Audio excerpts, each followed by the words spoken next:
बीते लोकसभा चुनाव में बीजेपी ने 2 नारे दिए। हिंदू वोट बैंक को लामबंद करने के लिए सीएम योगी ने कहा, बटेंगे तो एक, रहेंगे तो। इसके बाद पीएम मोदी ने भी एक नारा दिया, एक है तो सेफ है। पिछले 1.5 साल से पार्टी जाति की जगह धर्म के नाम पर वोटर्स को जोड़ने की कोशिश कर रही थी, लेकिन यूजीसी के नए नियमों ने इस रणनीति को झटका दिया है और हिंदू वोट बैंक फिर से जातियों में बंटने लगा है। विधानसभा चुनाव 2027 से पहले प्रदेश भर से मिल रहे फीडबैक ने भाजपा की चिंता बढ़ा दी है। इसकी असल वजह क्या है और भाजपा के पास इसका क्या विकल्प है, आइए जानते हैं। लोकसभा चुनाव में सपा ने पिछड़ा दलित अल्पसंख्यक यानी पीडीए का नारा दिया, जो भाजपा के राष्ट्रवाद और हिंदुत्व पर भारी पड़ा। और यूपी में भाजपा की अगुवाई वाले एनडीए के सांसदों की संख्या 66 से घटकर 36 हो गई। वहीं सपा के 37, कांग्रेस के 6 सहित इंडिया गठबंधन के 43 सांसद चुने गए। राजनीतिक विश्लेषकों का मानना है कि लोकसभा चुनाव में भाजपा आरएसएस के धर्म के कार्ड के आगे सपा की जाति का दांव ज्यादा असरदार रहा। यही वजह है कि इस झटके से सबक लेते हुए भाजपा और आरएसएस ने सपा के पीडीए की काट खोजना शुरू किया।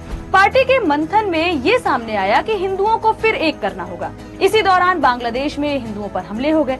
भाजपा की हिंदुत्व की राजनीति काम कर गई। हिंदू वोट बैंक को एकजुट कर भाजपा ने 2024 और 2025 में उपचुनाव भी जीते। यूपी में हिंदू वोट बैंक की ताकत देखें तो प्रदेश में सवर्ण वोट बैंक 21.3% है। इसके अलावा 25% दलित, 53% पिछड़े और 0.70 एससी वोटर हैं। भाजपा और आरएसएस ने 1.5 साल में इस वोट बैंक को सपा के पीडीए के खिलाफ एकजुट करने में खूब मशक्कत की, लेकिन जनवरी 2026 में यूजीसी के नए नियमों ने इस पर पानी फेर दिया। यूपी ही नहीं, पूरे देश में सवर्ण बनाम पिछड़े और दलित की तकरार जारी है। मामला सुप्रीम कोर्ट पहुंचा तो फैसले पर रोक लग गई। राजनीतिक विश्लेषक मानते हैं कि ब्राह्मण, क्षत्रिय, वैश्य, कायस्थ और भूमिहार समाज भाजपा का कोर वोटर है। भाजपा की नींव ही इनके वोट बैंक पर टिकी है, लेकिन यूजीसी के नए नियमों ने बीजेपी के इसी कोर वोट बैंक को नाराज कर दिया। नाराजगी ऐसी बढ़ी कि पार्टी के कार्यकर्ताओं और पदाधिकारियों ने इसके विरोध में इस्तीफे दिए। राजनीतिक विश्लेषक मानते हैं कि इन नियमों ने अगड़े पिछड़े और दलित वर्ग के बीच दूरियां पैदा कर दी हैं और कई जगह छात्रों के गुट आपस में भिड़ गए।